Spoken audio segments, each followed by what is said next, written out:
ಪರಂ ಬ್ರಹ್ಮ ತಸ್ಮೈ ಶ್ರೀ ಗುರವೇ ನಮಃ. ಓಂ ಓಂ ನಾವು ವೇದಾಂತ ಪರಿಭಾಷೆಯಲ್ಲಿ ವಾಕ್ಯಾರ್ಥ ಜ್ಞಾನಂ, ತತ್ಪದಾರ್ಥ ವಿವೇಕ, ತ್ವಂಪದಾರ್ಥ ವಿವೇಕ ಎರಡೂ ಆಯಿತು. ವಾಕ್ಯಾರ್ಥ ಜ್ಞಾನವನ್ನು ಹೇಳುತ್ತಾ ಇದ್ದೇವೆ. ಅದಕ್ಕೆ ಮುಂಚೆ ಒಂದು ವಾಕ್ಯ ಹೇಳಿದ್ದಾರೆ.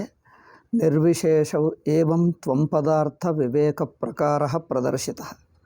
ತ್ವಂಪದಾರ್ಥ ವಿವೇಕ ಹೇಗೆ ಮಾಡಬೇಕು ಅಂದರೆ, ತ್ವಂ ಅಂದರೆ ನೀನು ಬ್ರಹ್ಮ ಎಂದು ಹೇಳಿದ್ದಾಗ ಆ ನೀನೆಂಬ ಮಾತಿನ ಅರ್ಥವೇನೋ ಹೇಗೆ ವಿವೇಕ ಮಾಡಬೇಕು ಎಂಬುದನ್ನು ಹೇಳಿದ್ದೇವೆ. ಆ ವಾಕ್ಯವನ್ನು ಓದ್ತೀನಿ. ನಿರ್ವಿಶೇಷ ನಿತ್ಯ ಶುದ್ಧ ಬುದ್ಧ ಮುಕ್ತ ಸ್ವರೂಪಶ್ಚ ಸನ್ನಪಿ ಅಯಮಾತ್ಮ ಅನಾದ್ಯ ವಿದ್ಯಾ ಅಧ್ಯಾರೋಪಿತ ದೇಹೇಂದ್ರಿಯ ಮನಾದ್ಯುಪಾಧಿ ಸಂಪೃಕ್ತ ಇವ ಭಾತಿ ಅವಿವೇಕಿನಾಂ.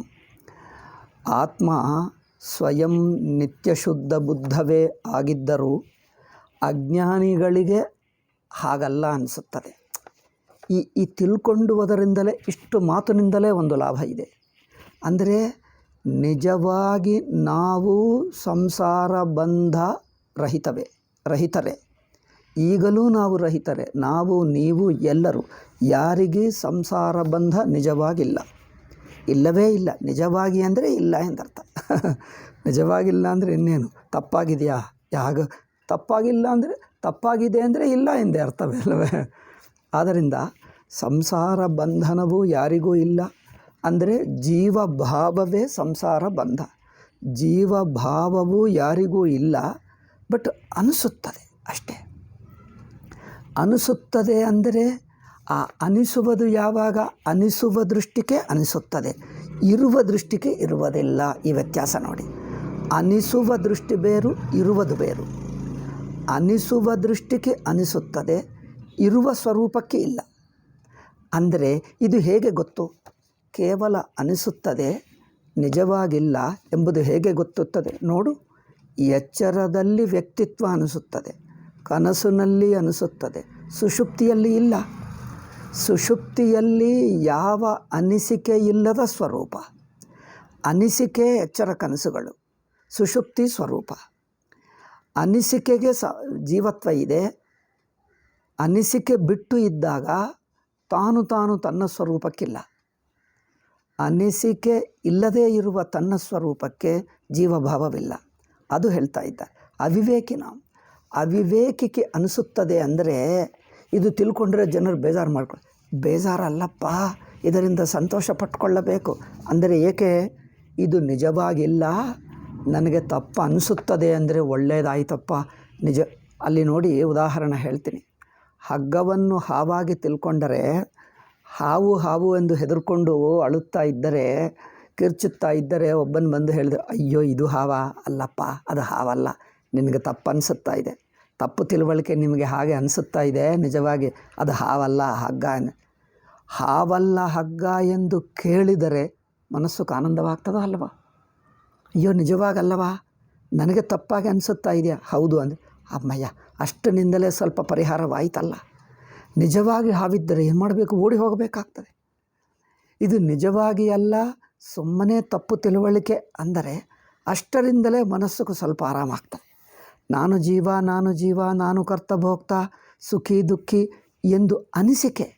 ಇದು ಸುಮ್ಮನೆ ನಿನಗೆ ಅನಿಸುತ್ತಾ ಇದಪ್ಪ, ಅಲ್ಲಿಲ್ಲ, ಇಷ್ಟು ಮಾತ್ರ ತಿಳ್ಕೊಂಡರೂ ಮನಸ್ಸಿಗೆ ಸ್ವಲ್ಪ ಆರಾಮಾಗ್ತದೆ. ಅಂದರೆ ನಿಜವಾಗಿ ಸಂಸಾರವಿಲ್ಲ, ನಿಜವಾಗಿ ದುಃಖ ಯಾರಿಗೂ ಇಲ್ಲ ಎಂಬುದು ಇಷ್ಟು ಮಾತ್ರ ತಿಳಿಯುವುದೇ ಮನಸ್ಸುಗೆ ಆರಾಮಾಗ್ತದೆ. ಅದನ್ನೇ ಇದು ಅವಿವೇಕಿ. ಇದು ಕೇಳಿದ ತಕ್ಷಣವೇ ಮುಂದಿನ ಮಾತಾ ಹಾಗಾ? ಇದು ಅವಿವೇಕ ಆದರೆ ಮತ್ತು ನಿಜವೇನು? ಆ ನಿಜವನ್ನು ಹೇಗೆ ತಿಳಿಯುವುದು? ಅದು ಪ್ರಶ್ನೆ ಬರಬೇಕು. ಓ ಹಾಗಾದರೆ ಅಯ್ಯೋ ಒಳ್ಳೆಯದೇ ಮಾತು ಹೇಳಿದ್ದೀರಿ, ಆಯಿತು ಹೇಳಿ, ಈಗ ಮುಂದೆ ಹೇಳಿ, ತಿಳಿಸಿ.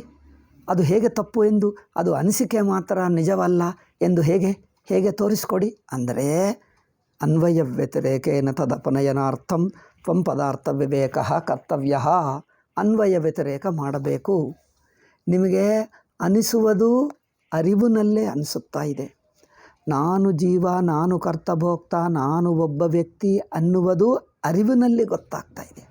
ಅರಿವಿಗೆ ಅನಿಸುತ್ತಾ ಇಲ್ಲ, ಅರಿವಿನಲ್ಲಿ ಗೊತ್ತಾಗ್ತಾ ಇದೆ. ಯಾವ ಅರಿವಿಗೆ ನಾನು ಕರ್ತಭೋಕ್ತ, ನಾನೊಬ್ಬ ಜೀವ ಅನಿಸುತ್ತಾ ಇದೆಯೋ, ಅಂದರೆ ಗೊತ್ತಾಗ್ತಾ ಇದೆಯೋ, ಆ ಅರಿವೇ ಈ ನಾನೆಂಬ ಬುದ್ಧಿ ಬಿಟ್ಟಿದೆ. ಅರಿವಿನಲ್ಲೇ, ಎಚ್ಚರದಲ್ಲಿ ಅರಿವಿನಲ್ಲೇ ನಾನು ಬುದ್ಧಿ ಗೊತ್ತಾಗ್ತಾ ಇದೆ. ಅರಿವಿಗೆ ಅಂಟುತ್ತಾ ಇಲ್ಲ. ನೋಡಿ, ಅರಿವಿಗೆ ನಾನು ಬುದ್ಧಿ ಅಂಟುತ್ತಾ ಇಲ್ಲ, ಅರಿವಿನಲ್ಲಿ ಗೊತ್ತಾಗ್ತಾ ಇದೆ. ನೋಡಿ, ಅರಿವಿನಲ್ಲಿ ನಾನು ಬುದ್ಧಿ ಗೊತ್ತಾಗ್ತಾ ಇದೆ.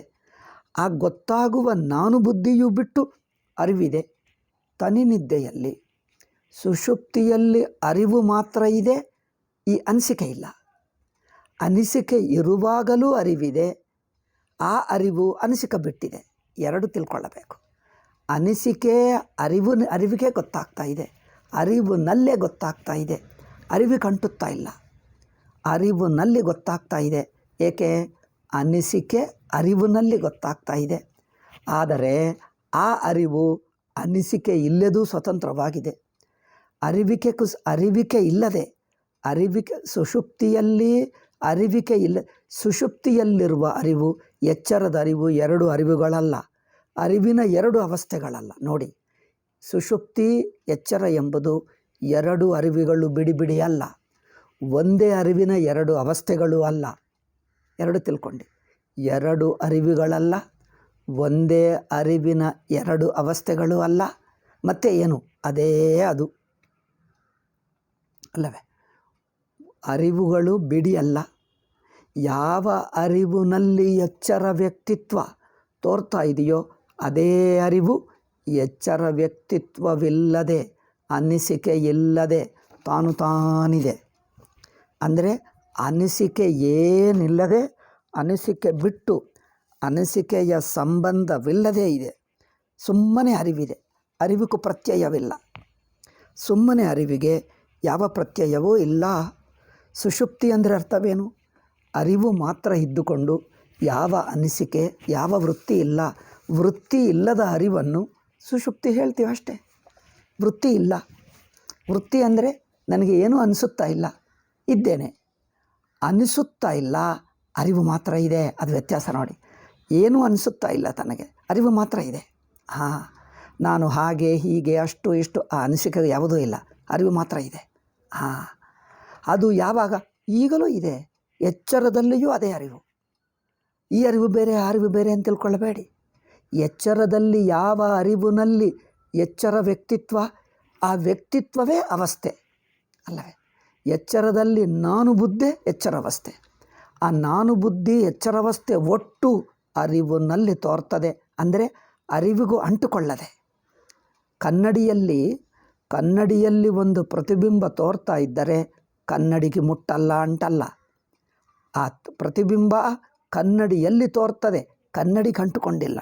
ಕನ್ನಡಿ ಗೋಡಕ್ಕೆ ಅಂಟುಕೊಳ್ಳಲ್ಲ. ನೋಡಿ, ಈ ಸೆಲ್ಫೋನ್ನಲ್ಲಿ ತೋರುವ ಮುಖ ಸೆಲ್ಫೋನ್ಗೆ ಅಂಟುಕೊಳ್ಳಲ್ಲ, ತೋರ್ತದೆ, ಅಂಟುಕೊಳ್ಳಲ್ಲ. ಅದು ಮುಖ್ಯ. ನೋಡಿ ಈ ಮುಖ, ಈ ಚಿತ್ರಗಳು, ಈ ಬಣ್ಣಗಳು ಸೆಲ್ಫೋನ್ನಲ್ಲಿ ತೋರ್ತಾ ಇವೆ, ಸೆಲ್ಫೋನ್ಗೆ ಅಂಟುಕೊಳ್ಳಲ್ಲ. ತೋರ್ತದೆ, ತೋರಲಿ, ಬಟ್ ಅಂಟುಕೊಳ್ಳಲ್ಲ. ಕನ್ನಡಿಯಲ್ಲಿ ಪ್ರತಿಬಿಂಬಗಳು ತೋರ್ತವೆ, ಕನ್ನಡಿಗೆ ಅಂಟಲ್ಲ. ತೋರುವಾಗಲೂ ಕನ್ನಡಿಗೆ ಅಂಟುತ್ತಾ ಇಲ್ಲ. ಹಾಗೆಯೇ ನಾನು ಬುದ್ಧಿ ಅರಿವಿನಲ್ಲಿ ತೋರ್ತದೆ. ಅದೇ ಅರಿವು ನಾನು ಬುದ್ಧಿಯನ್ನು ಬಿಟ್ಟಿದೆ. ಯಾವುದು? ಸುಷುಪ್ತಿ. ಸುಷುಪ್ತಿ ಅಂದರೆ ಬೇರೆ ಅಲ್ಲವೇ? ಬೇರೆ ಅಲ್ಲ, ಇದೆ. ಈ ಅರಿವಿಗೆ ಸುಷುಪ್ತಿ ಎಂದು ಹೇಳಿದ್ದೀವಿ ಅಷ್ಟೇ. ಇದೇ ಅರಿವು, ಇದೇ ಒಟ್ಟು ಎಚ್ಚರದ ಅರಿವು. ಒಟ್ಟು ಅಂದರೆ ಏನು? ನಾನೆಂಬ ಬುದ್ಧಿಯಾಗಿ ಇಲ್ಲದ ಅರಿವು. ನಾನೆಂಬ ಬುದ್ಧಿ ಇರುವುದು ಒಂದು, ನಾನೆಂಬ ಬುದ್ಧಿಗೆ ಅಂಟುಕೊಳ್ಳದೇ ಇರುವ ಅರಿವು. ನಾನೆಂಬ ಬುದ್ಧಿಯನ್ನು, ನಾನೆಂಬ ಬುದ್ಧಿ ತನಗೆ ಅಂಟಲ್ಲ, ತಾನು ಅರಿವೇ ಇದ್ದಾನೆ. ನಾನೆಂಬ ಬುದ್ಧಿ ಇರಬಹುದು, ಬಿಡಬಹುದು. ನಾನೆಂಬ ಬುದ್ಧಿ ತೋರಲಿ ಬಿಡಲಿ, ಅರಿವಿಗೂ ವ್ಯತ್ಯಾಸ ಇಲ್ಲ. ಅರಿವೊಂದೇ. ಎರಡು ಅವಸ್ಥೆಗಳಲ್ಲ, ಒಂದೇ ಅರಿವು. ಅದೇ ಸುಷುಪ್ತಿ, ಅದೇ ಎಚ್ಚರ. ಆ ಅರಿವಿಗೆ ಸುಷುಪ್ತಿ ಎಂದು ಹೆಸರು. ಯಾವಾಗ? ನಾನೆಂಬ ಅರಿವುಗೂ ನಾನೆಂಬ ವೃತ್ತಿಗೆ ಸಂಬಂಧವಿಲ್ಲದ, ನಾನೆಂಬ ವೃತ್ತಿಗೆ ಸಂಬಂಧವಿಲ್ಲದೆ ಅರಿವಿದೆ. ಸಂಬಂಧವಿಲ್ಲ ಅಂದರೆ ಅರಿವು ನಾನೆಂಬ ವೃತ್ತಿಗೆ ಕಟ್ಟು ಬಿದ್ದಿಲ್ಲ. ನಾನೆಂಬ ವೃತ್ತಿಗೆ ಕಟ್ಟು ಬಿದ್ದಿಲ್ಲ. ನಾನೆಂಬ ವೃತ್ತಿ ಬಿಟ್ಟು ಇದೇ ನೋಡಿ. ಅರಿವು ನಾನೆಂಬ ಬುದ್ಧಿ ತೋರ್ತಾ ಇದೆ. ಅರಿವಿಗೂ ಗೊತ್ತಾಗ್ತದೆ. ಗೊತ್ತಾಗುವುದಂದ್ರೆ ಏನು? ಅರಿವು ಅರಿವಾಗಿರುವುದೇ ಎಂದರ್ಥ ಅಷ್ಟೇ. ಅರಿವು ಅರಿವಾಗಿರುತ್ತದೆ ಅಷ್ಟೇ. ಅದರಲ್ಲಿ ನಾನೆಂಬ ವೃತ್ತಿ ಇರಬಹುದು, ಇಲ್ಲದಿರಬಹುದು. ನಾನೆಂಬ ವೃತ್ತಿ ಅಂದರೆ ಎಚ್ಚರ, ಇಲ್ಲ ಅಂದರೆ ಸುಷುಪ್ತಿ. ಇದು ಎರಡು ಅವಸ್ಥೆಗಳಲ್ಲ, ಒಂದೇ ಅರಿವಿನಲ್ಲಿ ಎರಡು ವೃತ್ತಿಗಳು, ಎರಡು ತೋರಿಕೆಗಳು ಅಲ್ಲವೇ? ನಾನೆಂಬ ವೃತ್ತಿ ತೋರ್ತದೆ, ಇಲ್ಲ ಎಂಬುದು ತೋರ್ತದೆ. ಸುಷುಪ್ತಿ ಒಂದೇ, ಅರಿವೊಂದೇ, ಚೈತನ್ಯ ಒಂದೇ. ಒಂದೇ ಅರಿವಿಗೆ ನಾನೆಂಬ ವೃತ್ತಿ ತೋರಬಹುದು, ತೋರದೇ ಇರಬಹುದು. ತೋರಲಿ ಬಿಡಲಿ ಎಚ್ಚರ ಸುಷುಪ್ತಿ. ನಾನೆಂಬ ವೃತ್ತಿ ತೋರ್ತದೆ, ನಾನೆಂಬ ವೃತ್ತಿ ಬಿಡುತ್ತದೆ. ಅರಿವಿಗೂ ಮಾತ್ರ ವ್ಯತ್ಯಾಸ ಇಲ್ಲ ನೋಡಿ. ಅರಿವಂದರೆ ಇರವು, ಸುಮ್ಮನೆ ಇರವು, ಅನಂತ ಇರವು, ಅಖಂಡ ಇರವು, ಸ್ವತಃಸಿದ್ಧ ಇರವುದು. ಆ ಅರಿವು ಸ್ವತಃಸಿದ್ಧ, ಯಾರು ಏನು ಮಾಡ್ತಾ ಇಲ್ಲ, ತಾನಿದೆ, ಸ್ವತಃಸಿದ್ಧವಾಗಿದೆ ಅಲ್ಲವೇ? ನಾನೆಂಬ ವೃತ್ತಿ ತೋರಬಹುದು, ಬಿಡಬಹುದು.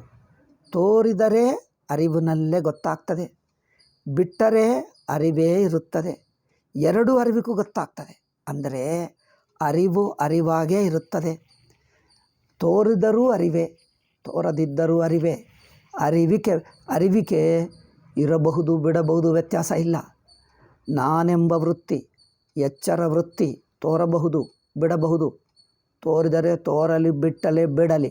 ಅರಿವಾಗಿರುವುದು ಮಾತ್ರ ಬಿಡಲ್ಲ. ನಾನು ವೃತ್ತಿ ತೋರಬಹುದು, ಬಿಡಬಹುದು, ತೋರಲಿ, ಬಿಡಲಿ. ಅರಿವಾಗಿರುವುದು ಮಾತ್ರ ಬದಲಾಯಿಸಲ್ಲ. ಅರಿವಾಗಿರ್ತಾನೇ ಇರ್ತೀನಿ, ಅರಿವಾಗೇ ಇರ್ತೀನಿ. ಏಕೆ ಇರ್ತೀನಿ? ಒಂದು ತೋರಿದರೆ ಅರಿವಾಗಿರ್ತೀನ, ತೋರದಿದ್ದರೆ ಅರಿವಾಗಿರಲ್ಲವ? ಅದು ನೋಡಿ. ಎಚ್ಚರ ಅರಿವು ಎಚ್ಚರ ಅವಸ್ಥದಿಂದ ಅರಿವ, ಎಚ್ಚರ ಅವಸ್ಥಕ್ಕಿಂತ ಸ್ವತಂತ್ರವಾಗಿರುವ ಅರಿವ. ಅದು ನೋಡಿ. ಎಚ್ಚರವನ್ನು ತಿಳಿಯುವ ಅರಿವು, ಎಚ್ಚರವು ತಿಳಿಯುತ್ತಾ ಇರುವಾಗಲೇ ಅರಿವಿರುತ್ತದೆ. ಎಚ್ಚರ ತೋರದಿದ್ದರೆ ಅಂದರೆ ವೃತ್ತಿ ತೋರಲ್ಲ. ಎಚ್ಚರ ಅವಸ್ಥಾವೃತ್ತಿ, ಎಚ್ಚರ ನಾನು ವೃತ್ತಿ ತೋರಲೇಬೇಕಾ ಅರಿವಿಗೆ? ಎಚ್ಚರ ಅರಿವಿರಬೇಕಂದರೆ ನಾನು ವೃತ್ತಿ ತೋರಲೇಬೇಕಾ? ನಾನು ವೃತ್ತಿ ಇಲ್ಲದಿದ್ದರೆ ಅರಿವಿರಲ್ಲವ? ನಾನು ವೃತ್ತಿ ಇಲ್ಲ ಎನ್ನುವುದು ಗೊತ್ತಾಗ್ತಾ ಇದೆ. ನಾನು ವೃತ್ತಿ ಇಲ್ಲ, ಎಚ್ಚರ ಅವಸ್ಥೆನೇ ಇಲ್ಲ, ಗೊತ್ತಾಗ್ತಾ ಇದೆ. ಅಂದರೆ ಅರಿವಿದೆ, ಅರಿವಿಗೂ ಗೊತ್ತಾಗ್ತಾ ಇದೆ. ಅಂದರೆ ನಾನು ವೃತ್ತಿ ಅಥವಾ ಎಚ್ಚರ ವೃತ್ತಿ. ನಾನು ವೃತ್ತಿ, ಎಚ್ಚರ ಪ್ರಪಂಚ ಮೂರು ಒಂದೇ. ನಾನು ವೃತ್ತಿ, ಎಚ್ಚರ ಪ್ರಪಂಚ ಇದು ಮುಗಿದು ಹೋಗುವುದು ಗೊತ್ತಾಗ್ತಾ ಇದೆ. ಎಚ್ಚರ ಪ್ರಪಂಚಕ್ಕೆ ಅಂಚು ಇದೆ, ಎಚ್ಚರ ಪ್ರಪಂಚಕ್ಕೂ ಅಂಚು ಇದೆ, ಅದು ಮುಗಿದು ಹೋಗ್ತಾ ಇದೆ. ಅಂದರೇನು? ಅರಿವಿಗೂ ಗೊತ್ತಾಗ್ತಾ ಇದೆ. ಎಚ್ಚರ ತೋರ್ತದೆ, ಮುಗಿದು ಹೋಗ್ತದೆ ಅರಿವಿನಲ್ಲೇ.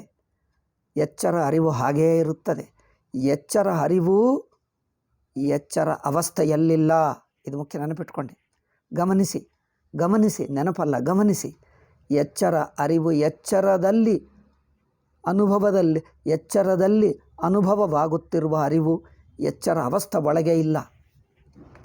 ಅದು ಎಚ್ಚರ ಅವಸ್ಥಕ್ಕೆ ಸ್ವತಂತ್ರವಾಗಿದೆ ಅರಿವು.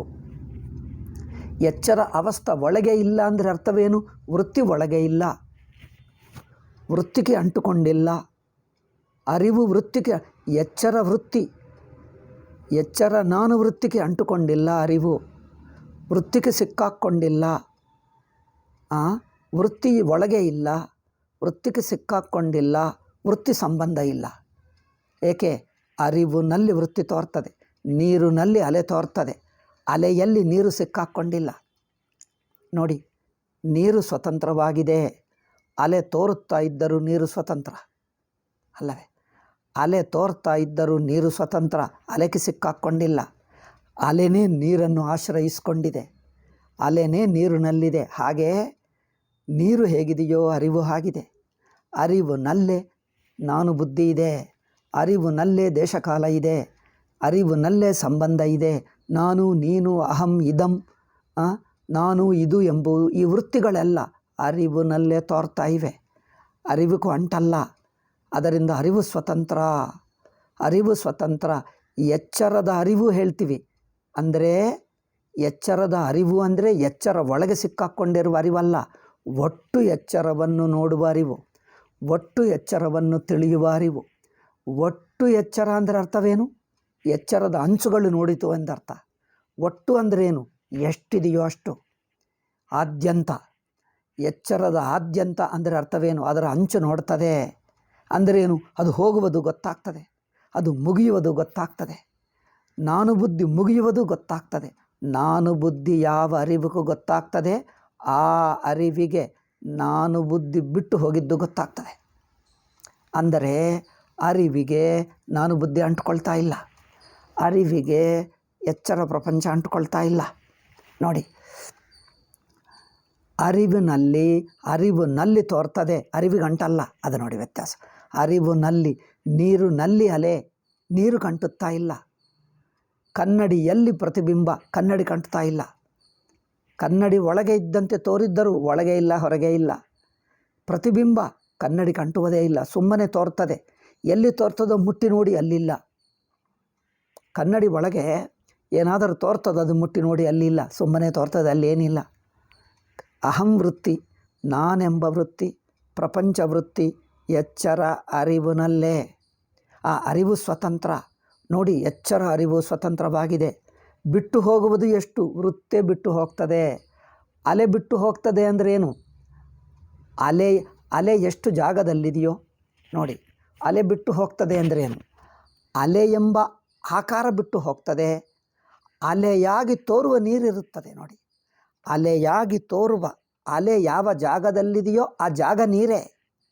ಆ ಅಲೆ ಆಕಾರ ಮಾತ್ರ ಬಿಡುತ್ತದೋ, ಅಲೆ ಎಷ್ಟು ಜಾಗದಲ್ಲಿದೆಯೋ ಅಷ್ಟು ನೀರೇ ಬಿಡ್ತದೋ ನೋಡಿ. ಅಲೆ ಎಷ್ಟು ಜಾಗದಲ್ಲಿದೆಯೋ ಅಷ್ಟು ನೀರೇ ಬಿಟ್ಟು ಹೋಗ್ತದೋ, ಅಥವಾ ಅಲೆಯ ಆಕಾರ ಮಾತ್ರ ಬಿಡುತ್ತದೆ, ಅದೇ ನೀರು. ಅಲೆಯಾಗಿ ತೋರುವ ನೀರೇ ಅಲೆ ಬಿಟ್ಟು ನೀರು. ಅಲೆಯಾಗಿ ತೋರುವುದು ನೀರಿದೆಯೋ ಆ ನೀರು ಹಾಗೆ ಇರ್ತದೆ. ಅಲೆಯಾಗಿ ತೋರುತ್ತದೆ, ಆ ತೋರಿಕೆ ಬಿಡುತ್ತದೆ, ನೀರು ಅದೇ. ಅಲೆಯಾಗಿ ತೋರುವ ನೀರು ಅಲೆ ಆಕಾರ ಬಿಡುತ್ತದೆ, ಆ ನೀರು ಹಾಗೆ ಇರ್ತದೆ. ಏಕೆ? ಆ ನೀರು ಬರುವುದಿಲ್ಲ, ಹೋಗೋದಿಲ್ಲ. ಅದರಲ್ಲಿ ಅಲೆ ತೋರ್ತದೆ, ಅಲೆ ಬಿಡುತ್ತದೆ. ಆ ಅಲೆಯಾಗಿ ತೋರುವ ನೀರದೇ. ಎಚ್ಚರ ಎಂಬುದು ಅರಿವಿದೆ ನೋಡಿ. ಎಚ್ಚರ ಅಂದರೆ ಏನು? ಅರಿವು. ಎಚ್ಚರ ಅಂದರೆ ವಿಷಯವ ಅಲ್ಲ, ವೃತ್ಯ ಅಲ್ಲ, ನಾನು ವೃತ್ಯ ಅಲ್ಲ. మరి ಎಚ್ಚರ ಅಂದರೆ ಏನು? ಪ್ರಜ್ಞಾ ಹೇಳ್ತೀರಿ. ಎಚ್ಚರ ಅಂದರೆ ಏನು? ಪ್ರಜ್ಞಾ ಅಂದರೆ ಏನು? ಪದಾರ್ಥವು ಪ್ರಜ್ಞವ ಅಲ್ಲ. ಎಚ್ಚರ ವೃತ್ತಿ ಪ್ರಜ್ಞವ ಅಲ್ಲ. ನಾನು ವೃತ್ತಿ ಪ್ರಜ್ಞವ ಅಲ್ಲ. ಮರೇನದು? ಪದಾರ್ಥ ಅಲ್ಲ, ವೃತ್ತಿ ಅಲ್ಲ, ಸುಮ್ಮನೆ ಅರಿವು. ನೋಡಿ, ಪದಾರ್ಥ ಅಲ್ಲ, ವೃತ್ತಿ ಅಲ್ಲ, ಸುಮ್ಮನೆ ಅರಿವು. ಆಗೋ ನೋಡು, ಆ ಅರಿವೇ ಎಚ್ಚರ. ಎಚ್ಚರ ಎಂಬುದು ಪದಾರ್ಥ ನೋಡ್ತೀರಾ, ಪದಾರ್ಥಗಳೆಲ್ಲ ವೃತ್ತಿ ಆಗಬೇಕು, ವೃತ್ತಿಯೆಲ್ಲ ಅರಿವೇ ಆಗಬೇಕು. ಆಗಬೇಕಂದ್ರೆ ಆಗಿದೆ. ಪದಾರ್ಥ ಎಂಬುದು ವೃತ್ತಿ, ಅನಿಸಿಕೆನೆ. ಅನಿಸಿಕೆ ಎಂಬುದು ಅರಿವೇ. ಆ ಅರಿವು ಎಂದಿಗೂ ಇದೆ. ಆ ಅರಿವನ್ನು ಅನಿಸಿಕೆ ಮಾಡಿದರೆ ವೃತ್ತಿ, ಅನಿಸಿಕೆ ಎಂದಂತೆ ನೋಡಿದರೆ ವೃತ್ತಿ.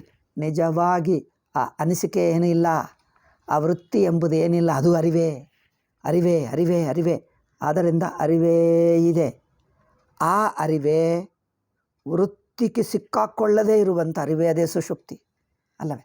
ವೃತ್ತಿಗೆ ಸಂಬಂಧವಿಲ್ಲದೆ ಅರಿವು ಮಾತ್ರ ಇದೆ, ಅದೇ ಸುಷುಪ್ತಿ. ಸುಷುಪ್ತಿ ಅಂದರೆ ಎಚ್ಚರ ಬಿಟ್ಟು ಇನ್ನೊಂದು ಕಡೆ ಹೋಗ್ತಿ. ಇನ್ನೊಂದು ಅಂದರೆ ಎಲ್ಲಿ? ಇನ್ನೊಂದು ಎನ್ನುವುದೇ ವೃತ್ತಿ ನೋಡಿ. ಎಚ್ಚರ ಒಂದು ವೃತ್ತಿ, ಇನ್ನೊಂದು ಅಂದರೆ ಅದು ವೃತ್ತಿ, ಅದು ಎಚ್ಚರ ದೃಷ್ಟಿ ನೋಡಿ. ಎಚ್ಚರ ಒಂದು ವೃತ್ತಿ, ಅದು ಬಿಟ್ಟು ಇನ್ನೊಂದು ನೋಡಿ. ಇನ್ನೊಂದು ಎನ್ನುವುದು ವೃತ್ತಿ. ಅರಿವಿನ ದೃಷ್ಟಿಗೆ ಒಂದು ಇಲ್ಲ, ಇನ್ನೊಂದಿಲ್ಲ. ಒಂದು ವೃತ್ತಿ ವೃತ್ತಿ, ಇನ್ನೊಂದು ವೃತ್ತಿ ವೃತ್ತಿ. ಒಂದು ಇನ್ನೊಂದು ಈ ಎರಡಿಲ್ಲ. ಅರಿವು ಅರಿವೇ. ಅದರಿಂದ ಅರಿವೊಂದೇ. ಅರಿವಿಗೆ ಒಂದು ಇನ್ನೊಂದು ಎಂದು ವ್ಯತ್ಯಾಸ ಇಲ್ಲ. ಅರಿವೇ ಅರಿವು. ಹಾಗೆ ನೋಡಿ ಅಲ್ಲವೇ? ಆದ್ದರಿಂದ ಎಚ್ಚರ ಅರಿವು ಎಂಬುದೇನಿಲ್ಲ, ಅರಿವಿಗೆ ಎಚ್ಚರ ಎಂದು ಹೆಸರಿಟ್ಟಿದ್ದೀವಷ್ಟೇ. ಅರಿವೇ ಅದು, ಸುಮ್ಮನೆ ಅರಿವದು. ಅದಕ್ಕೆ ಎಚ್ಚರ ಎನ್ನುವುದು ಸುಮ್ಮನೆ ಇನ್ನೊಂದು ಕಲ್ಪಿತ ಹೆಸರು. ನಿಜವಾಗಿ ಅರಿವೇ. ಪ್ರಜ್ಞಾ ಅಂದರೆ ಅರಿವೇ. ಪ್ರಜ್ಞಾನಂ ಬ್ರಹ್ಮ ಅಷ್ಟೇ. ಆ ಪ್ರಜ್ಞಾನವು ವೃತ್ತಿ ಬಿಟ್ಟಿರುವ ಪ್ರಜ್ಞಾ, ವೃತ್ತಿ ಸಂಬಂಧವಿಲ್ಲದ ಪ್ರಜ್ಞಾ, ಅಖಂಡ ಪ್ರಜ್ಞಾ, ಅನಂತ ಪ್ರಜ್ಞಾ, ಅದ್ವಿತೀಯ ಪ್ರಜ್ಞಾ, ಅದು ತಿಳ್ಕೊಳ್ಳಬೇಕು ಅಲ್ಲವೇ? ಇದಕ್ಕೆ ಉಕ್ತಂ ಹಿ ಭಾಷ್ಯಕಾರೇಣ, ಇದರ ಮೇಲೆ ಭಾಷ್ಯಕಾರರ ಒಂದು ವಾಕ್ಯ ಇದೆ. ಯದ್ಯಪಿ ಚ ಪ್ರತಿಪತ್ತವ್ಯ ಆತ್ಮ ನಿರಂಶಃ. ತಿಳ್ಕೊಳ್ಳುವ ಆತ್ಮ ಕೇವಲ ಅರಿವೇ, ಅದಕ್ಕೆ ತುಂಡುಗಳಿಲ್ಲ, ಅವಯವಗಳಿಲ್ಲ. ಆತ್ಮ ಇಷ್ಟು ಆತ್ಮ, ಮಿಕ್ಕ ಅಷ್ಟಾವು ಉಳಿದ ಆತ್ಮ, ಇಂಥ ಆತ್ಮನನ್ನು ಅವಯವಗಳು ಮಾಡೋಕ್ಕಾಗಲ್ಲ. ಆತ್ಮ ಒಂದೇ ಬಗೆ, ಎಲ್ಲವೂ ಒಂದು ಅಖಂಡ. ಇದು ಹೌದು ಇದಲ್ಲ ಎಂದು ವಿಂಗಡನೆ ಇಲ್ಲ. ಯಾವ ವಿಂಗಡವಿಲ್ಲದ ಸ್ವತಃಸಿದ್ಧ ಇರವೇ, ಸ್ವತಃಸಿದ್ಧ ಅರಿವೇ ಆತ್ಮ ಅಲ್ಲವೇ? ಯದ್ಯಪಿ ಚ ಪ್ರತಿಪತ್ತವ್ಯ ಆತ್ಮ ನಿರಂಶಃ. ಆತ್ಮಕ್ಕೆ ಅಂಶವಿಲ್ಲ, ಆದರೆ ಅಧ್ಯಾರೋಪಿತ ಅಂಶ ಇದೆ. ತಪ್ಪು ತಿಳುವಳಿಕೆಯನ್ನು ಪದರಾಗಿ ನೋಡಬಹುದು. ಅರಿವಿಗೂ ಪದರಗಳಿಲ್ಲ. ತಪ್ಪು ತಿಳುವಳಿಕೆಗೆ ಪದರಗಳಿವೆ. ಪದರಗಳೆಂದರೆ ಲೇಯರ್ಸ್, ಅಂಶಗಳಿವೆ. ತಪ್ಪು ತಿಳುವಳಿಕೆಗೆ ಅಂಶಗಳಿವೆ. ತಸ್ಮಿನ್ ಬಹುವಂಶತ್ವಂ. ಆ ಅರಿವು, ಆ ತಪ್ಪು ತಿಳುವಳಿಕೆಯಲ್ಲೇ ಅನೇಕ ಪಾರ್ಟ್ಗಳಿವೆ, ಅವಯವಗಳಿವೆ. ಇದು ಹಾಗೆ ಹೀಗೆ, ಅದು ಇದು ಇಂಥದ್ದು.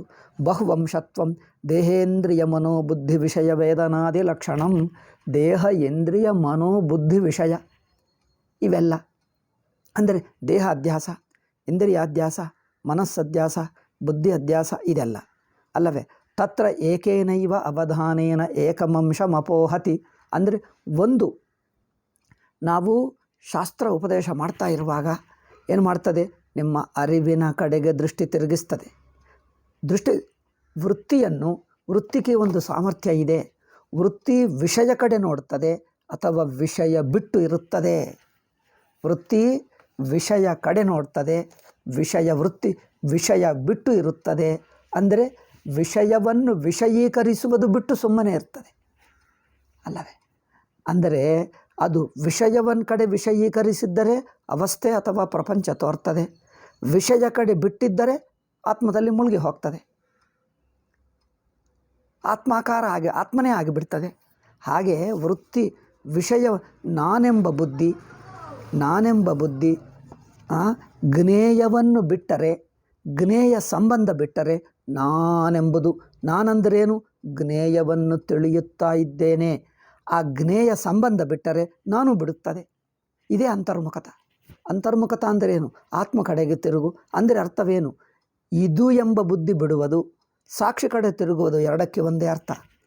ಇದು ಎಂಬ ಬುದ್ಧಿ ಬಿಡು, ಸಾಕ್ಷಿ ಕಡೆ ತಿರುಗು, ಎರಡಕ್ಕೆ ಅರ್ಥ. ಮಧ್ಯದಲ್ಲಿ ನಾನು ಬುದ್ಧಿ ಬಿಡುತ್ತದೆ, ನಾನು ವೃತ್ತಿ ಬಿಡುತ್ತದೆ. ಇದು ಎಂಬ ಇಟ್ಕೊಂಡರೆ ಇದು ನೋಡುವುದು ನಾನಿರುತ್ತೀನಿ, ಇದು ಬಿಟ್ಟರೆ ನಾನು ಬಿಡುತ್ತದೆ. ಮರದಿ ಮುಳುಗಿ ಹೋಗ್ತದೆ, ವೃತ್ತಿ ಅರಿವಾಗಿ ಬಿಡ್ತದೆ, ಸಾಕ್ಷಿಯಲ್ಲೇ ಮುಳುಗಿ ಹೋಗ್ತದೆ. ಹಾಗೆ ಅದರಿಂದ ದೇಹ ವೃತ್ತಿ ಬಿಡುತ್ತದೆ, ಇಂದ್ರಿಯ ವೃತ್ತಿ ಬಿಡುತ್ತದೆ, ಮನಸ್ಸು ಬಿಡುತ್ತದೆ, ಬುದ್ಧಿ ಬಿಡುತ್ತದೆ. ಇವೆಲ್ಲ ವೃತ್ತಿಗಳು ಬಿಟ್ಟರೆ ಏನಾಗುತ್ತೆ? ಅರಿವೇ ಉಳಿಯುತ್ತದೆ. ಇದು ಒಟ್ಟಿಗೆ ಯಾರಿಗೆ ಅರ್ಥವಾಗಲ್ಲವೋ ಒಂದು ಬಿಡಿಸ್ತದೆ. ದೇಹವು ತಿಳ್ಕೋ, ಅರಿವಿನಲ್ಲೇ ಇದೆ. ಅಂದರೆ ಅರಿವು ದೇಹಾಕಾರವನ್ನು ಬಿಟ್ಟು ನಾನು ಇದ್ದೇನೆ ಎಂಬ ಬುದ್ಧಿ ಬಿಟ್ಟು ಅರಿವಿರುತ್ತದೆ. ಅರಿವಿಗೆ ನಾನು ಎಂಬ ವೃತ್ತಿ ಇರುವುದಿಲ್ಲ, ಅರಿವಿರುತ್ತದೆ. ಆ ನಾನು ವೃತ್ತಿಯಲ್ಲಿ ದೇಹ ಇದೆ, ಇಂದ್ರಿಯಗಳಿದೆ, ನಾನು ತಿಳಿಯುತ್ತೇನೆ. ನಾನು ಇಂಥವನಾಗಿದ್ದೇನೆ ಅಂದರೆ ದೇಹ, ಇಲ್ಲಿದ್ದೇನೆ ಅಂದರೆ ದೇಹ, ನಾನು ನೋಡುತ್ತೇನೆ ಕೇಳುತ್ತೇನೆ ಅಂದರೆ ಇಂದ್ರಿಯ. ಆ ನಾನು ಬುದ್ಧಿಗೆ ಇಷ್ಟು ಪದರಗಳಿವೆ ನೋಡಿ. ನಾನು ಇಲ್ಲಿದ್ದೇನೆ, ಇಲ್ಲಿ ಅಂದರೆ ಸ್ಥಾನ ಬುದ್ಧಿ ದೇಹ ಮೂಲಕವೇ ಸ್ಥಾನ ಬುದ್ಧಿ. ನಾನು ಹೀಗಿದ್ದೇನೆ, ಇಂಥವನಾಗಿದ್ದೇನೆ, ಅದು ದೇಹ. ನಾನು ನೋಡ್ತಾ ಇದ್ದೇನೆ, ಕೇಳ್ತಾ ಇದ್ದೇನೆ, ಮುಟ್ಟುತ್ತಾ ಇದ್ದೇನೆ, ವಾಸನೆ ನೋಡ್ತಾ ಇದ್ದೇನೆ, ಇದೇನು? ಇದೆಲ್ಲ ನಾನು ಬುದ್ಧಿಯಲ್ಲಿ ಇಂದ್ರಿಯಗಳಿವೆ. ನಾನು ಬುದ್ಧಿಯಲ್ಲಿ ಮನಸ್ಸಿದೆ, ಎಮೋಷನ್ ಇದೆ. ನನಗಿದು ಇಷ್ಟವಾಯಿತು ಅಂದರೆ ಏನು? ಆ ನಾನು ಬುದ್ಧಿಗೆ ಇಷ್ಟವಾಯಿತು. ಇಷ್ಟ ಎಂಬುದು ಎಮೋಷನ್, ರಾಗ ದ್ವೇಷ. ಇಷ್ಟ ಎಂಬುದು ಒಂದು ಮಮಕಾರ, ಒಂದು ಸಂಬಂಧ ಅಲ್ಲವೇ? ಆ ಸಂಬಂಧ ಬುದ್ಧಿ ನಾನುನಲ್ಲೇ ಇನ್ನೊಂದು ಪದರ. ಯೋಚನ, ಅದು ನಾನು ಬುದ್ಧಿ, ಥಿಂಕರ್ ಯೋಚನೆ ಮಾಡ್ತಾ ಇದೆ, ಅದು ಒಂದು ಪದರ. ಹೀಗೆ ಈ ಒಂದೊಂದು ಪದರ ಬಿಟ್ಟರೆ ಆ ನಾನು ಬುದ್ಧಿ ಕರಗಿ ಹೋಗ್ತದೆ. ನಾನು ಬುದ್ಧಿ ದೇಹಾಭಿಮಾನ, ಇಂದ್ರಿಯಾಭಿಮಾನ, ಮನೋಅಭಿಮಾನ, ಬುದ್ಧಿ ಅಭಿಮಾನ. ಈ ನಾಲ್ಕರಲ್ಲಿ ಯಾವುದೇ ಒಂದರಲ್ಲಿ ಇರುತ್ತದೆ. ಈ ನಾಲ್ಕರಲ್ಲಿ ಎಲ್ಲೋ ಒಂದು ಕಡೆ ನಾನು ಬುದ್ಧಿ.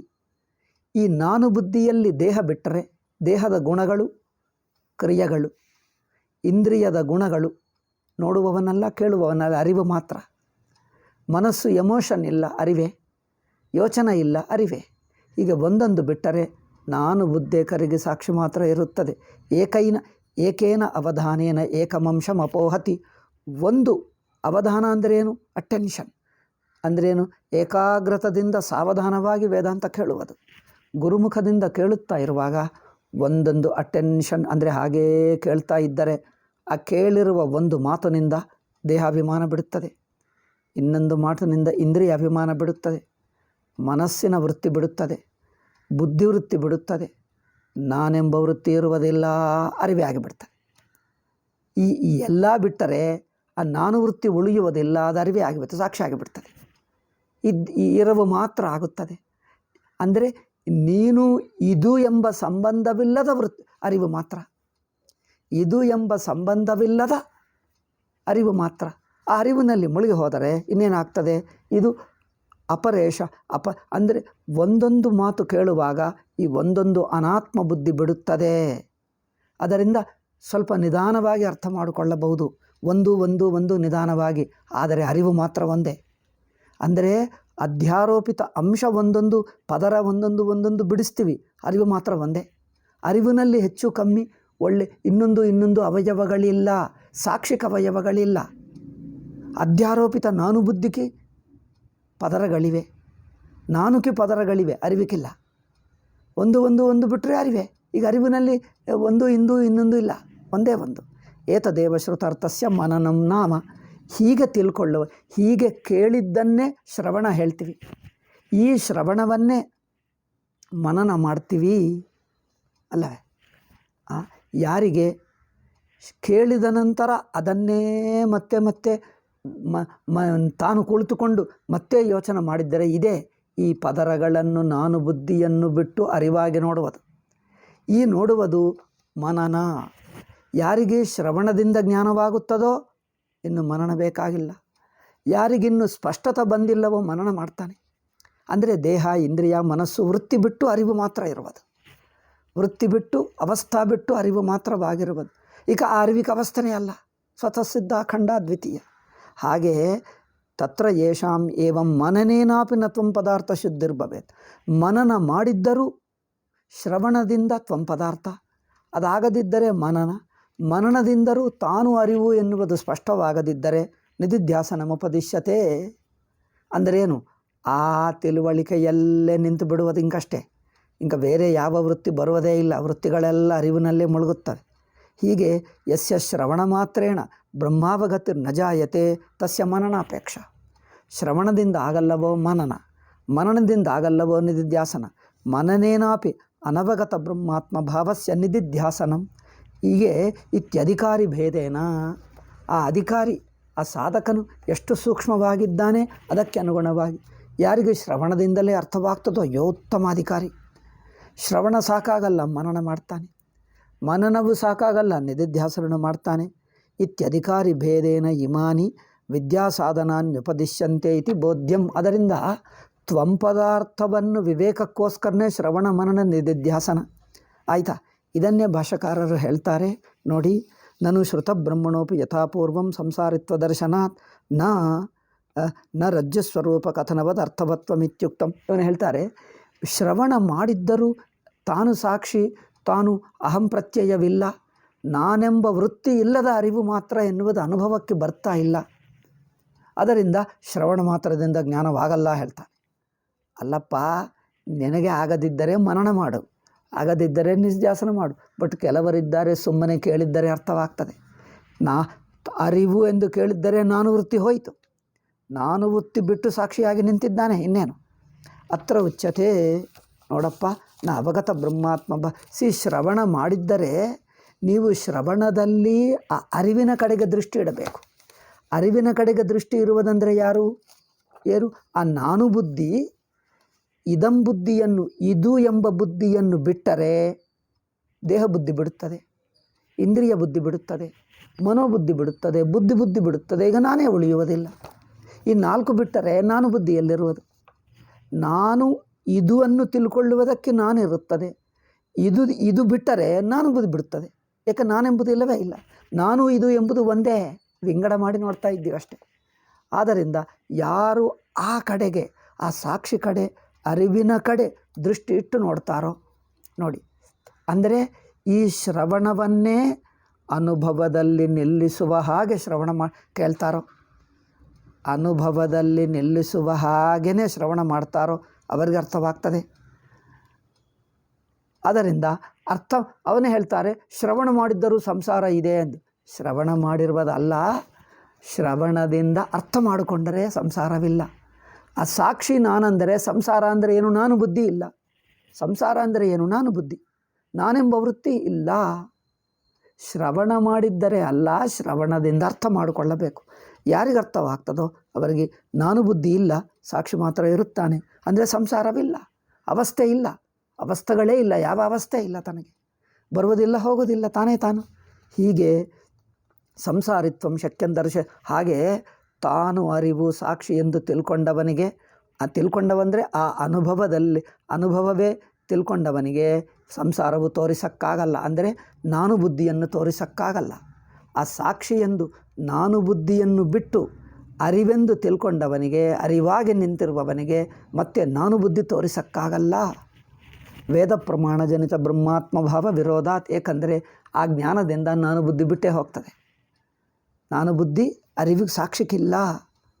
ಸಾಕ್ಷಿಯಲ್ಲಿ ಕಲ್ಪಿಸಿಕೊಂಡು ಅಭಿಮಾನ ಮಾಡಿಕೊಂಡರೆ ನಾನು ಬುದ್ಧಿ, ಆ ಅಭಿಮಾನ ಬಿಟ್ಟರೆ ಸಾಕ್ಷಿ. ಹಾಗೆ ಇತಿ ಶ್ರವಣ ಮಾತ್ರೇಣ ಅವಗತ ಬ್ರಹ್ಮಾತ್ಮ ಭಾವ ಏಕಃ. ಅಂದರೆ ಶ್ರವಣದಿಂದಲೇ ಬ್ರಹ್ಮವನ್ನು ತಿಳ್ಕೊಂಡವರೊಬ್ಬರು. ತನ್ಮಾತ್ರೇಣ ಅವಗತ ಬ್ರಹ್ಮಾತ್ಮ ಭಾವ ಅಪರಃ ಅನವಗತ. ಆದರೆ ಕೆಲವರಿಗೆ ಶ್ರವಣದಿಂದಲೇ ಅರ್ಥವಾಗಲ್ಲ, ಅಂದರೆ ನಾನು ಬುದ್ಧಿ ಬಿಟ್ಟು ಅನುಭವದಲ್ಲಿ ನಿಲ್ಲುತ್ತಾ ಇಲ್ಲ, ಮತ್ತು ನಾನು ಬುದ್ಧಿ ಬರ್ತಾ ಇದೆ. ಅಂದರೆ ಇನ್ನು ಆ ಕೇಳಿದ್ದನ್ನೇ ಮತ್ತು ಕೇಳ್ತಾ ಇರಬೇಕು. ಅದೇ ಮನನ. ಮತ್ತೆ ಅನುಭವ ಕೇಳ್ತಾ ಇರುವುದು ತಾನೇ ಅದನ್ನು ನೆನಪಿಸ್ಕೊಳ್ತಾ ಇರುವುದು ಮನನ. ತತ್ರ ದ್ವಿತೀಯಸ್ಯೈವ ಯಥಾಪೂರ್ವಂ ಸಂಸಾರಿತ್ವಂ ಇತ್ಯಭಿಪ್ರಾಯ. ಯಾರಿಗೆ ಶ್ರವಣ ಮಾಡಿದ್ದಾಗಲೂ ಅದು ನಾನು ಬುದ್ಧಿ ಬಿಡುತ್ತಾ ಇಲ್ಲವೋ, ಅಂದರೇನು, ಅವನು ನಾನು ಬುದ್ಧಿ ಆಗಿ ಇದ್ದುಕೊಂಡೇ ಕೇಳ್ತಾ ಇದ್ದಾನೆ. ನಾನು ಬುದ್ಧಿ ಬಿಟ್ಟು ಹೋಗುವ ಹಾಗೆ ಕೇಳ್ತಾ ಇಲ್ಲ, ನಾನು ಬುದ್ಧಿ ಇರುವ ಹಾಗೇ ಕೇಳ್ತಾ ಇದ್ದಾನೆ. ಅದರಿಂದ ಅವರಿಗೆ ಶ್ರವಣ ಮಾಡಿದ್ದರೂ ಜ್ಞಾನವಾಗ್ತಾ ಇಲ್ಲ. ನಾನು ಬುದ್ಧಿ ಬಿಡುವ ಹಾಗೆ ಶ್ರವಣ ಮಾಡಬೇಕು, ಅವನು ಹಾಗೆ ಮಾಡ್ತಾ ಇಲ್ಲ. ನಾನು ಬುದ್ಧಿ ಅಂದರೇನು, ನೀನು ಎನ್ನುವುದಿದೆ, ಅದನ್ನು ತಿಳ್ಕೊಳ್ತಾ ನಾನು ಬುದ್ಧಿ ಇದೆ. ನಾನು ಬುದ್ಧಿ ಇರುವ ಹಾಗೆ ಶ್ರವಣ ಮಾಡಿದ್ದರೆ ಅವರಿಗೆ ಜ್ಞಾನವಾಗ್ತಾ ಇಲ್ಲ. ಅಂಥವನಿಗೆ ಮನನ ಮಾಡಬೇಕು. ಅಂದರೆ ಯತ್ ಪುನರುಕ್ತಂ ಶ್ರವಣಾತ್ ಪನಾಚೀನಯೋ ಮನನ ನಿಧಿಧ್ಯಾಸನಯೋರ್ವಿಧಿ ದರ್ಶನಾತ್ ವಿಧಿಶೇಷತ್ವಂ ಬ್ರಹ್ಮಣಃ ನ ಸ್ವರೂಪ ಪರ್ಯವಸಾಯಿತ್ವಂ. ಇವನು ಹೇಳ್ತಾನೆ ಶ್ರವಣದಿಂದ ಆಗಲ್ಲ. ಪೂರ್ವಪಕ್ಷ ಹೇಳ್ತಾನೆ ಶ್ರವಣ ಮಾಡಿದ್ದರೂ ಜ್ಞಾನವಾಗ್ತಾ ಇಲ್ಲ, ಅಂದರೇನು, ಶ್ರವಣ ಮಾಡಿದ ನಂತರ ಏನೋ ಮಾಡಬೇಕು ಆಗೋ. ಸಿದ್ಧಾಂತ ಹೇಳ್ತಾನೆ ಶ್ರವಣದಿಂದ ನೀವು ಅರ್ಥ ಮಾಡಿಕೊಂಡಿಲ್ಲಪ್ಪ. ಶಾಸ್ತ್ರ ಶ್ರವಣದಿಂದಲೇ ಅರ್ಥವಾದರೆ ಸಾಕು, ಮನನ ನಿಧಿಧ್ಯಾಸನ ಬೇಕಾಗಿಲ್ಲ. ಏಕೆ, ಅದರಲ್ಲೇ ಅಡಕವಾಗಿದೆ. ಶ್ರವಣದಲ್ಲೇ ಮನನ ನಿಧಿಧ್ಯಾಸನ ಅಡಕವಾಗಿದೆ ನೋಡಿ. ಅವಗತ್ಯರ್ಥತ್ವಾತ್ ಮನನ ನಿಧಿಧ್ಯಾಸನ. ಶ್ರವಣದಿಂದ ಏನು ಅರ್ಥವಾಗಬೇಕೋ ಆ ಅರ್ಥವಾಗುವುದಕ್ಕೆ ಮನನ ನಿಧಿಧ್ಯಾಸನ ಅಷ್ಟೇ. ಅದರಿಂದ ಅರ್ಥ ಮಾಡಿಕೊಳ್ಳುವುದೇ ಶ್ರವಣ. ಆದರೆ ಮನನ ನಿಧಿಧ್ಯಾಸನ ಅದಕ್ಕೋಸ್ಕರನೇ. ಅಂದರೆ ಶ್ರವಣದಲ್ಲಿ ಅಡಕವಾಗ್ತದೆ ನೀವು ಸರಿಯಾಗಿ ಶ್ರವಣ ಮಾಡಿದ್ದರೆ. ಆಗಲಿಲ್ಲ ಅಂದರೆ ಇನ್ನೂ ಸ್ವಲ್ಪ ನೀನೇ ಕುಳಿತುಕೊಂಡು ಮತ್ತೊಂದು ಸಲ ಮಾಡ್ತೀವಿ, ಅದು ನೆನಪಿಟ್ಕೊಂಡು ಮಾಡ್ತೀವಿ. ಶ್ರವಣ ಮಾಡಿದ್ದಾಗ ಕೇಳಿದ ಮಾತುಗಳನ್ನು ನೆನಪಿಟ್ಕೊಂಡು ಅನುಭವದಲ್ಲಿ ನೋಡಲಿಕ್ಕೆ ಪ್ರಯತ್ನ ಮಾಡ್ತಾಯಿ. ನೀವು ಶ್ರವಣ ಕಾಲದಲ್ಲೇ, ಶ್ರವಣ ಮಾಡುವಾಗಲೇ ಸಾಕ್ಷಿ ಅನುಭವವನ್ನು ನೋಡಿದ್ದರೆ ಅಲ್ಲೇ ಜ್ಞಾನವಾಗ್ತದೆ. ಆಗಲಿಲ್ಲ ಅಂದರೆ ನಂತರ ಕೇಳಿದ್ದನ್ನು ಇಟ್ಟುಕೊಂಡು ಅದನ್ನು ಮತ್ತೆ ಅನುಭವವನ್ನು ನೋಡೋದಕ್ಕೆ ಪ್ರಯತ್ನ ಮಾಡು. ಇನ್ನೂ ಮನನ ಆಗದಿದ್ದರೆ ಎಲ್ಲ ಬಿಟ್ಟು ಕಣ್ಣು ಮುಚ್ಚಿಕೊಂಡು ಅದೇ ಅರಿವು ತಾನೂ ಎಂದು ಅರಿವಾಗಿ ನಿಲ್ಲುವುದಕ್ಕೆ ಪ್ರಯತ್ನ ಮಾಡು. ಹೇಗಾದರೂ ಶ್ರವಣದಿಂದ ಹೇಳಿರುವ ಆ ಸಾಕ್ಷಿಯನ್ನೇ ಆಗಿ ನಿಲ್ಲುವುದಕ್ಕೆ ಪ್ರಯತ್ನ ಮಾಡ್ತಾನೆ. ಅದರಿಂದ ಶ್ರವಣ ಮನನ ನಿಧಾನ ಮೂರೂ ಒಂದೇ. ಅದರಿಂದ ಯದಿ ಅವಗತಂ ತಿಳ್ಕೊಳ್ಳುವುದಕ್ಕೆ ಶ್ರವಣ ಮನನ ನಿಧ್ಯಾಸನ, ಸಾಕ್ಷಿಯಾಗಿ ತಿಳ್ಕೊಳ್ಳುವುದಕ್ಕೆ ಶ್ರವಣ ಮನನ ನಿಧಿಧ್ಯಾಸನ, ಮೂರರ ಪ್ರಯೋಜನ ಅದೇ. ಅಷ್ಟೇ ಹೊರತು ಶ್ರವಣ ಮನನ ನಿಧಿಧ್ಯಾಸನ ಆದ ನಂತರ ಜ್ಞಾನವಾಯಿತು, ಈಗ ಬ್ರಹ್ಮ ಎಂದು ತಿಳಿದು ಬಿಟ್ಟಿತು, ಈಗ ಏನೋ ಮಾಡು ಎಂದು ಹೇಳಿದ್ದರೆ ಆವಾಗ ನೀನು ಹೇಳಿದ್ದಾಗುತ್ತಿತ್ತು. ಜ್ಞಾನವಾದ ನಂತರ ಏನೋ ಮಾಡು ಹೇಳ್ತಾ ಇದೆಯಾ? ಜ್ಞಾನವೇ ಮಾಡ್ಕೋ, ಜ್ಞಾನ ಮಾಡಿದರೆ ಬ್ರಹ್ಮ ಆಯ್ತವಲ್ಲ, ಇನ್ನೇನು ಮಾಡೋದಕ್ಕೆ ಉಳಿಯೋದಿಲ್ಲ. ಭವೇತ್ ತದಾ ವಿಧಿಶೇಷತ್ವ ನಚು ತದಸ್ತಿ ಮನನ ನಿಧಿಧ್ಯಾಸನಯೋರಪಿ ಶ್ರವಣವತ್ ಅವಗತ್ಯರ್ಥತ್ವಾತ್. ಹಾಗೆ ಮನನ ನಿಧಿಧ್ಯಾಸನಗಳು ಆ ಶ್ರವಣ ಮಾಡತಕ್ಕದ್ದೇ, ಶ್ರವಣದಲ್ಲಿ ಆಗತಕ್ಕ ಅರಿವಿಗೋಸ್ಕರನೇ ಇನ್ನೂ ಸ್ವಲ್ಪ ಸ್ಪಷ್ಟವಾಗಿ ಮತ್ತೊಂದು ಸಲ ಮಾಡಿಕೊಳ್ಳುವುದೇ ಮನನ. ಅಲ್ಲೇ ನಿಂತು ಬಿಡುವುದು ನಿಧಿಧ್ಯಾಸನ ಅಷ್ಟೇ. ನೋಡಿ, ಒಂದು ಸಲ ಕೇಳಿದ್ದನ್ನೇ ತಾವು ಮತ್ತೆ ಮತ್ತೆ ಮಾಡಿಕೊಳ್ಳುವುದು ಮನನ, ಮಾಡಿ ಅದೇ ನಿಂತು ಬಿಡುವುದು ನಿಧಿಧ್ಯಾಸನ ಅಷ್ಟೇ. ನೋಡಿ, ಶ್ರವಣದಿಂದ ಆ ಕಡೆಗೆ ತಿರುಗುವುದು ಜ್ಞಾನ. ಅದೇ ತಿಳ್ಕೊಂಡರೆ ಬೇಕಾಗಿಲ್ಲ. ಸ್ಪಷ್ಟವಾಗಲಿಲ್ಲ ಅಂದರೆ ಮತ್ತೆ ಮತ್ತೆ ಮಾಡ್ತೀವಿ. ಮತ್ತೆ ಮಾಡಿದ ನಂತರನೂ ಜಾರ್ತಾ ಇದೆ ಅಂದರೆ ಅಲ್ಲೇ ನಿಲ್ಲು, ಅದೇ ಅದೇ ಹಾಗೆ ಇರು. ಹಾಗೆ ಶ್ರವಣ ಮನನ ನಿಧಿಧ್ಯಾಸನ ಮೂರು ಅದೇ ಬ್ರಹ್ಮವಾಗಿ ನಿಲ್ಲಿಸ್ತಾ ಇದೆ. ಆಯಿತಾ? ಏತಚ್ಚ ನಿಧಿಧ್ಯಾಸನಂ. ನಿಧಿಧ್ಯಾಸನ ಕುರಿತು ಸ್ವಲ್ಪ ಹೇಳ್ತಾ ಇದ್ದಾರೆ. ಇದು 88 ಆಯಿತು, 89ನೇದು. ಐ ಥಿಂಕ್ ಇವತ್ತು ತುಂಬ ಲೇಟಾಗಿ ಶುರು ಮಾಡಿದ್ವಿ. ಯಾಕಂದರೆ ಈಗ ನಾನು ಹೇಳಬೇಕಾಗಿಲ್ಲ, ಯಾರೋ ಬಂದರು ಅಕಸ್ಮಾತ್ತಾಗಿ ಬಂದರು. ಈಗ ಸೆಲ್ ಫೋನ್ ತೊಂದರೆ ಕೊಟ್ಟಿತು, ಅದರಿಂದ ತುಂಬ 20 ನಿಮಿಷ ವೇಸ್ಟ್ ಆಯಿತು. ಇಲ್ದಿದ್ದರೆ ನಾನು ಆವಾಗಲೇ 11ಕ್ಕೆ ಕೂತ್ಕೊಂಡೆ, 11:05ಕ್ಕೆ ರೆಡಿ ಕೂತ್ಕೊಂಡೆ. ಅದು ಏನೇನೋ ಡಿಸ್ಟರ್ಬ್ ಆಯಿತು ಪರವಾಗಿಲ್ಲ. ಇಷ್ಟಾದರೆ ಹೇಳಿದ್ದೇವೆ ಸಾಕು.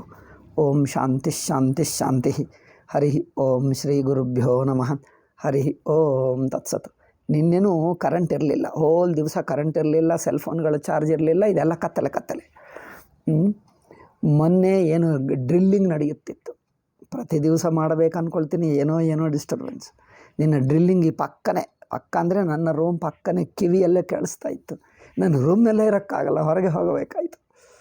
ಅದರಿಂದ ಮೊನ್ನೆ ಆಗಲಿಲ್ಲ, ನಿನ್ನೆ ಆಗಲಿಲ್ಲ, ಇವತ್ತು ಕರೆಂಟ್ ಬಂತು. ಮತ್ತು ಆ ಪ್ರವಚನ ಟೈಮ್ಗೆ ಒಬ್ಬರು ಬಂದರು, ಈ ಸೆಲ್ ಫೋನ್ ತೊಂದರೆ ಕೊಟ್ಟಿದ್ದು.